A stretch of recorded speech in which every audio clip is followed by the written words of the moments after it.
Attorney General Eric Holder calling Operation Fast and Furious bad law enforcement and fundamentally flawed. Attorney General Holder appearing frustrated while testifying before the House Appropriations Committee. Once this was brought to my attention, I stopped it. I stopped it. In spite of what other attorneys general might have done with briefings that they got, when this attorney general heard about these practices, I said to the men and women of the United States Department of Justice, to the field, to people at Main Justice, this ain't going to be the way we conduct business. Stop it. So what does Congress think of the Attorney General's latest testimony? Congressman Darrell Issa is chair of the House Oversight and Government Reform Committee. We spoke with him a short time ago. Congressman, nice to see you, sir. Nice to sort of see you, Greta. Congressman, we're working on that issue, by the way, and we think it's going to be a good one. Great. Well, what I want to talk to you tonight is about Attorney General Holder, who said that when he heard of Fast and Furious that he stopped it. Is that the question you have for him? And are you getting the answers to the questions you want from him? Well, Greta, as you know, the Attorney General Holder didn't hear about it till very late, long after people like Lanny Breuer had known about it, orchestrated it, been involved in it.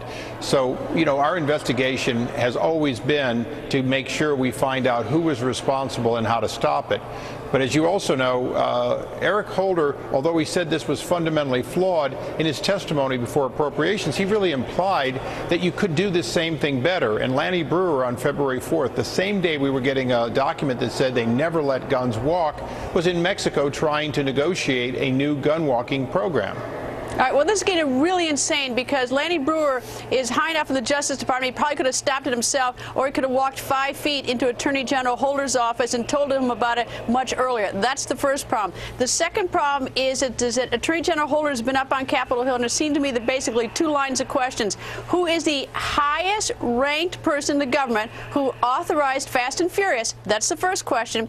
And then secondly, who's the highest ranked person in the government, whether it be at the Attorney General level or even someone over at the White House, who knew about it while it was going on? Do you ever get those answers? No, we don't, but we suspect that a great many of them are located in the 74,000 documents we've been denied. As you know, there have been 80,000 documents requested and delivered to their own Inspector General, where we've received less than 6,000. Yeah, but but forget the documents. He's there. Why doesn't someone just ask him the question? And if he says, I don't know, then you say, well, you know, isn't it your job to know, sir? Don't you run the Justice Department? Why don't you go down the street and come back in an hour with the answer? Well, you know, up and down, and that is the answer we want, up and down the dais, all the way down to Anne-Marie Burkle. Those were the kinds of questions that we asked when he was before our committee that one time. But we do intend to get those answers. We've been promised by the Attorney General further cooperation. We recently granted him an extension well past the expiration of the subpoena in hopes that we will be able to avoid any further action and be able to get cooperation. But this has been drained. I mean, an extension, he really doesn't, you know, look, I practiced law for years. I've done investigations. It doesn't take forever to get answers to some questions.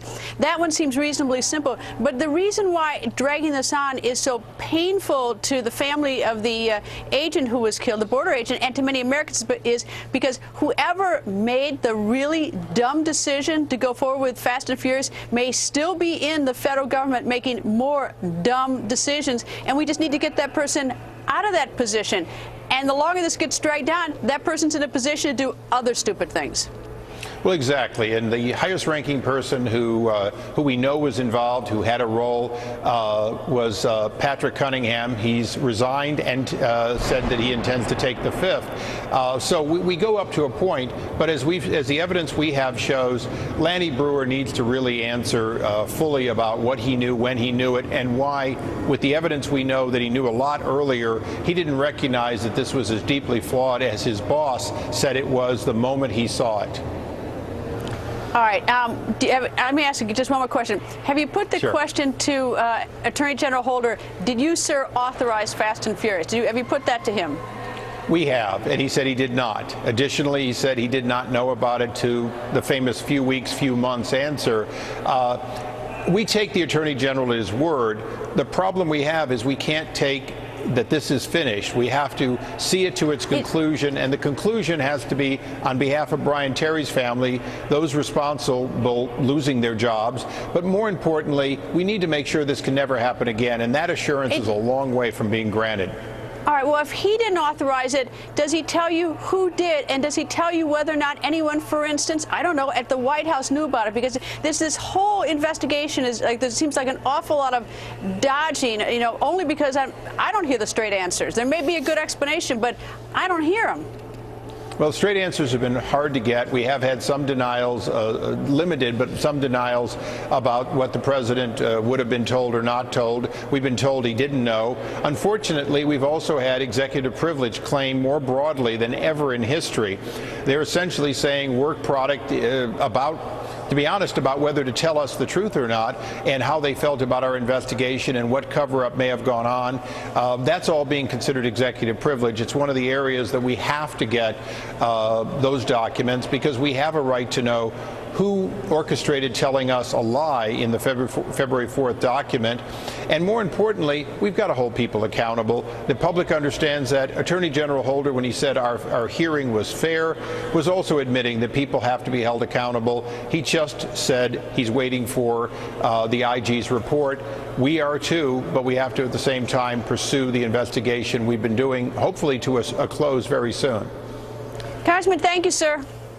Thank you, Greta.